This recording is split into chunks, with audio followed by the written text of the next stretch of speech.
And you lied to the police. Yes. Are you lying? You're lying today? No. There are certain court cases out there in the world that continue to get people talking even when they seem to be closed and all the verdicts have been rendered and carried out. One such case is that of the trial of Brendan Ray Dassey. He was a man arrested and accused of murder and then was sentenced for that crime. However, between the Netflix documentary Making a Murderer and other information, many have wondered if he's actually the person who committed the crime or merely the person who was most likely to have done it, and thus the evidence and testimony were stacked to make it seem like he did it. Allow us to show you Brendan Ray Dassey making a murderer. Is he innocent? Be sure to like the video and subscribe to the channel. His early life. Brendan Ray Dassey was born to Barbara and Peter Dassey in Manitowoc County, Wisconsin. He has 3 brothers, Brian, Bobby, and Blaine, and a half-brother, Brad. At the time of his indictment, Dassey was a 16-year-old sophomore at Mishicot High School. With an IQ in the borderline deficiency range, he was enrolled in special education classes. Dassey was described as a quiet, introverted young man with an interest in WWE and was upset when he missed WrestleMania 22, animals, and video games. So as you can see, he was a very regular young kid, one who might not have been the smartest kid around, but didn't go and showcase any signs of being dangerous. Before this case, he had no involvement with the criminal justice system, which is another important thing to factor into everything. Because when it comes right back to it, you'd think that someone who had committed a heinous crime would have some indication beforehand that he or she was disturbed in one way or another. But for Dassey, it didn't appear that way, which made what was about to happen to him for years to come all the more curious, as well as disturbing. Teresa Halbach. Teresa Halbach was a simple photographer, born in 1980. 25 years later, in early November, she went missing, and her parents called into the police to let them know that their daughter was missing. Now, lest you think that her parents were just overreacting, they hadn't seen their daughter in days, and she honestly lived right next door to them. So if anyone would notice that she was gone, it would be her parents. Halbach was known to have visited the Avery Salvage Yard in Manitowoc County on October 31st, 2005, days before her death. On November 10th, 2005, following the discovery of her Toyota RAV4 vehicle partially concealed on the Avery property, Calumet County Sheriff Jerry Pagel conducted a search and found the charred remains of Halbach. Her cell phone, license plates, and car key were also recovered. Fast forward a few days, and Stephen Avery's blood was found in her vehicle, a clear sign that he was involved in part or in whole with what happened to her. Avery was charged with the kidnapping and murder of Halbach, mutilation of a corpse, and illegal possession of a firearm. But wait, you say, if Avery was arrested for everything, why is Dassey the one we're talking about? Oh, we're getting there.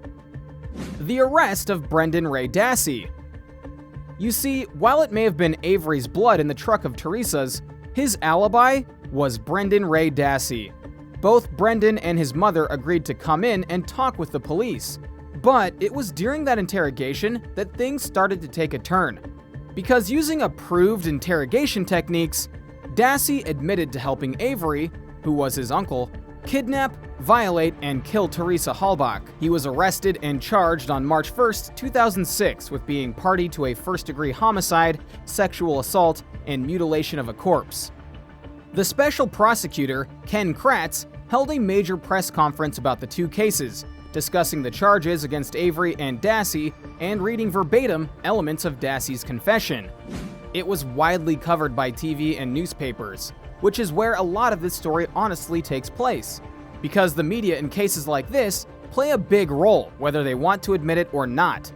And as time went on and people started hearing more details about the case, they started to realize that things may not have been as by the book as the police interrogators made it seem. Brendan's interrogation. If you've watched any cop drama in the history of television, you'll know that the interrogation room is the place where the magic happens, and most times the truth gets revealed or exposed. That is true to an extent, but it often gets glamorized in TV and movies, and as such, what happens in real life is honestly much more important in terms of intent. Because if some shady antics go on by the officers or detectives in the interrogation room, people can be wrongly accused, or confessions can be coerced, which brings us to Brendan Ray Dassey. Dassey was interrogated on 4 occasions over a 48-hour period, including 3 times in a 24-hour time frame with no legal representative, parent, or other adult present. Now, they'll tell you that this is legal, and it is, to an extent. However, if he asked for his lawyer, the interrogation would have been over. Thus, why many cops in TV and in real life try to get the truth without the lawyer card being played. Dassey was interrogated via the Reed technique, which was developed to permit and encourage law enforcement officers to use tactics that pressure suspects to confess. Now, this may seem like a logical thing, as cops want and sometimes need a confession in order to book a suspect. But what happens when they're pressuring someone who doesn't fully understand the situation? Dassey had been clinically evaluated as being highly suggestible, which makes a suspect more compliant and can ultimately lead to improper interrogation outcomes such as false confessions. And these kinds of false confessions have happened in the past with much more mentally active people than Dassey. So, despite what some would think, coercion is a real thing, and something that should not be allowed. The defense counselor. This is where things get tricky, because eventually, Dassey recanted his confession, a big deal for a case like this. Furthermore, he alleged that his first defense counselor was someone who was working with the prosecution to try and get both a guilty verdict against him and Avery, and to get him to testify against his uncle. Due to this, his lawyer was replaced and the trial began. That casts a lot of shade on the case, especially since it was confirmed that the first lawyer chose to not go and be with Dassey during the first set of interrogations. Why would he not do that for his client? The trial. The Dassey trial began on April 16, 2007, with a jury from Dane County, Wisconsin. The trial lasted 9 days, with a verdict delivered on April 25, 2007. The jury deliberated for 4 hours, finding Dassey guilty of various charges. Despite only being 17 at the time, he was tried fully as an adult, and as a result of that, he was given life in prison, with only getting a shot of parole in 2048, which would make him about 58 when that happens. A very key factor, though, is that his mental capacity, or lack thereof, was deemed irrelevant by the court. A very curious thing, as many would go on to note. Making a murderer. And this is where Netflix comes in, because in 2015, they released the first part of their documentary series, Making a Murderer, and when they did, and focused on the case with Avery and Dassey, the people who watched were shocked by the methods and apparent bias used to convict both of them, including forcing confessions and manipulating evidence. After getting some new representation due to the outcry from the show's release, a retrial was proposed multiple times. In August 2016, United States Magistrate Judge William E. Duffin ruled that Dassey's confession had been coerced and was therefore involuntary and unconstitutional, and ordered him released. But an appeal blocked said release. Then, an en blanc, or judge panel case, was approved, and in that trial, the original conviction of Dassey was upheld. The controversy continues.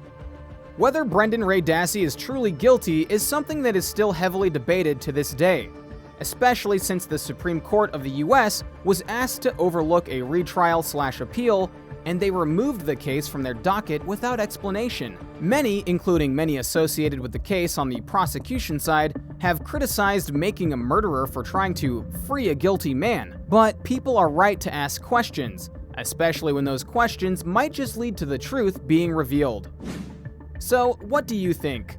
What do you think of this look at the life and case of Brendan Ray Dassey, and whether he is actually the murderer that many proclaim he is? Based on all of this, do you think that Dassey was innocent? Do you feel he was railroaded, and that Making a Murderer makes a good case that he is in fact innocent? Do you feel like he'll ever be released from prison and his name cleared? Let us know in the comments below. Be sure to subscribe, and we'll see you next time on the channel.